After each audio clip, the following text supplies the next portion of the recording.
This morning, a family is accused of beating up a security guard and leaving a server seriously hurt, all because of a mix-up with their food order. Fox Soul's Leah Kamana joins us in studio. Leah, this is quite disturbing, and we are learning the suspects in this case face charges for other crimes.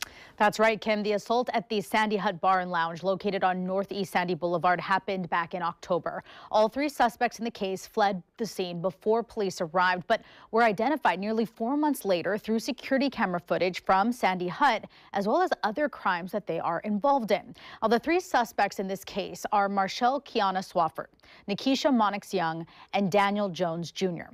While all three face a third-degree assault charge for attacking the security guard, Swafford also faces first and second-degree assault charges for injuring a server.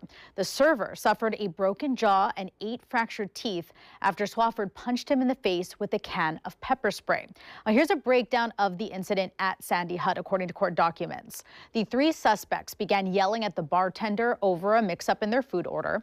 A security guard was then called over in an effort to de-escalate the situation, but when he escorted the three outside, a fight ensued. One witness said all three people were, quote, wailing on him.